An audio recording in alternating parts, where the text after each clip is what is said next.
Welcome to the Mayor's Monthly Update. I'm Kate Reardon, Public Information Director for the City of Everett, and Happy New Year. It's 2013 now. Isn't that cool? Yeah, it's amazing. I know. I don't know what happened the last year, but I say that every year. But Happy New Year. Thank you. Lots of great things planned for 2013?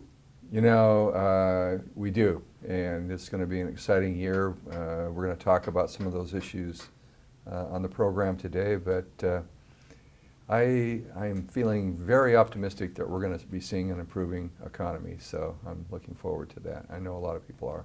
Absolutely. Yeah. We've got to have a turnaround at some point for exactly. Sure.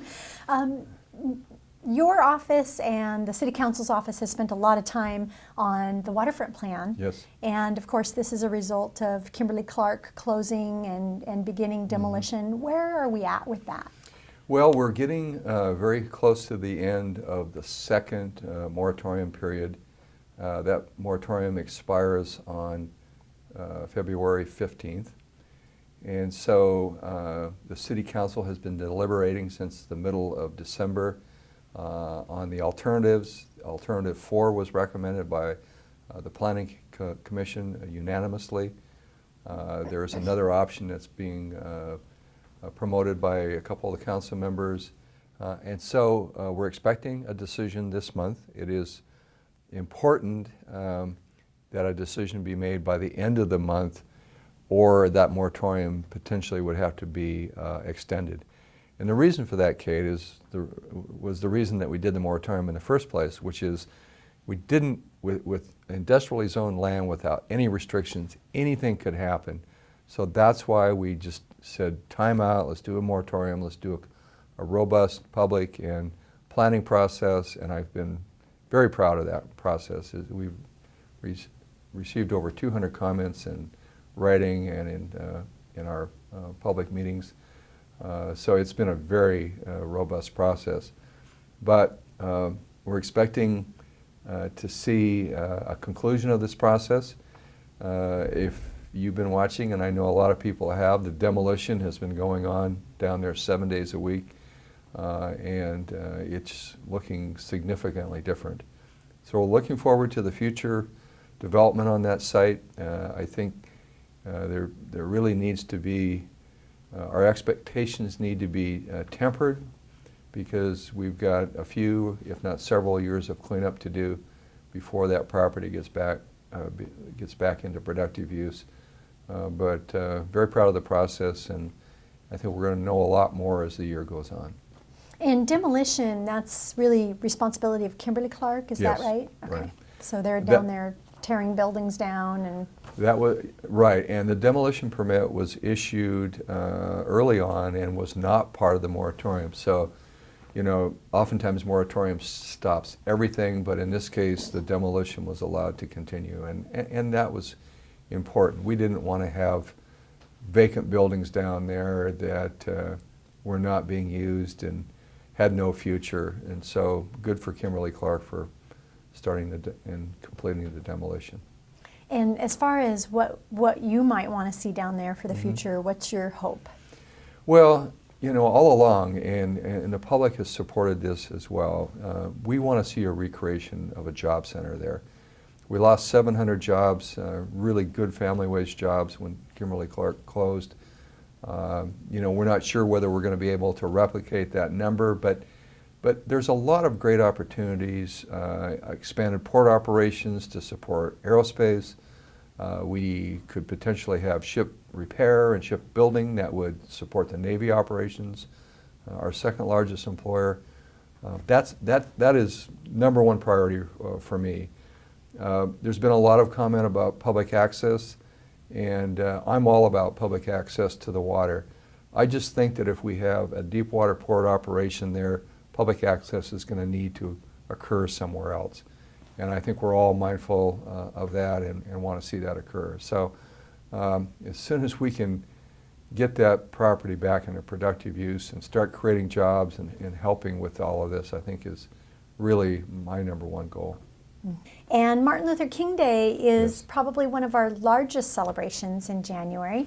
It is. It's an opportunity to recognize a great American, the thing that's most important to me and most gratifying is that we get our young people in schools writing a series of essays about what MLK meant to them through the Prodigies of Peace essay contests, and that's a great opportunity to get some of the best minds and their ideas for the future. It's always a real special time of year for me, and I know it is for the kids as well. So it's a great opportunity to come together and celebrate as a community. Absolutely. And then this year, for the third year, we've done an art contest along Yes. with essays. Right. Amazing artwork from elementary, high school, and of course we also have an adult category as well. Right. We've added that, I had a chance to talk to one of the elementary school teachers in Snohomish, and she explained that she used Martin Luther King Day and the art contest as an opportunity to have 2 days of instruction in her classroom Wow. about who Martin Luther King Jr. was, what he means to our country, and really got the kids thinking about what it all means. That's great. So, it's good. Yeah, because you know, for this generation, he's just oftentimes just a figure in history. My generation, he was a real live person who was really leading the country in a significant way around civil rights, and so it's good that we keep that memory alive. Absolutely. We have a few new developments on, or possible developments on the city's Riverfront site, which is now owned by Oliver McMillan, a private developer out of San Diego. Right. So what's new on that horizon? Well, it's been about, I'm thinking now it's 4 or 5 years that we selected Oliver McMillan as the developer for that property. They acquired the property from the city. This is an old landfill site as well as the old Simpson Lee Mill site. And this property was about 200 acres. About 100 of that was scheduled to be developed into residential housing and a mixed-use development. The timeline on the agreement that was developed in about 2007 said that certain requirements had to occur by 2017.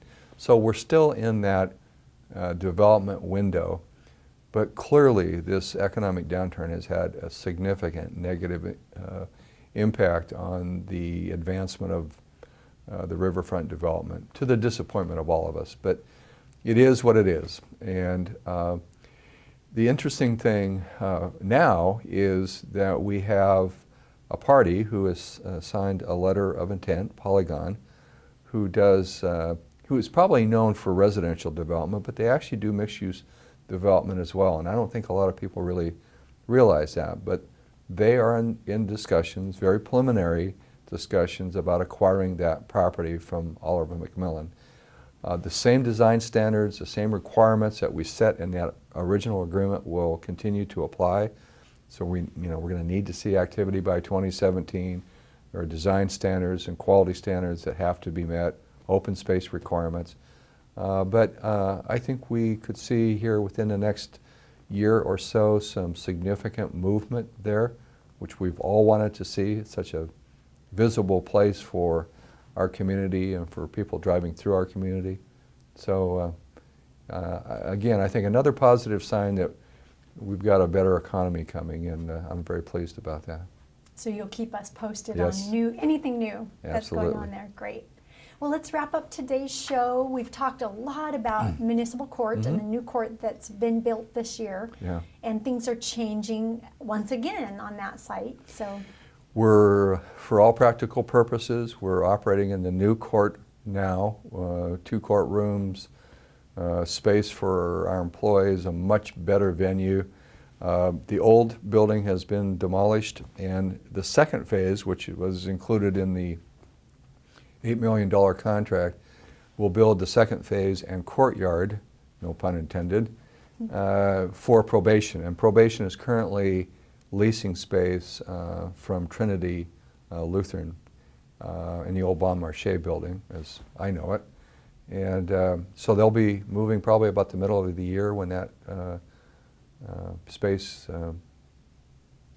completes. So It's been a great project and something we can be really proud of, and really adds to the quality of downtown. And then, of course, eventually, as Phase 2 wraps up, maybe around May or so, all those construction fences will come down, and we'll have this nice entry courtyard into a beautiful building. It will, and I think it's always important to remind our viewers and citizens that the source of funding for this comes directly from fines and forfeitures, and so there's a direct public safety fund that funds the construction of that project.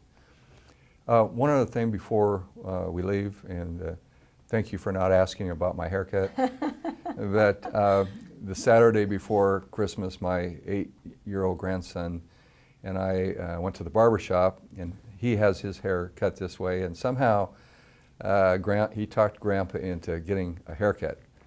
And I must say that when I looked in the mirror after I got a haircut, I was a bit shocked, but not as shocked as my wife, Vicki.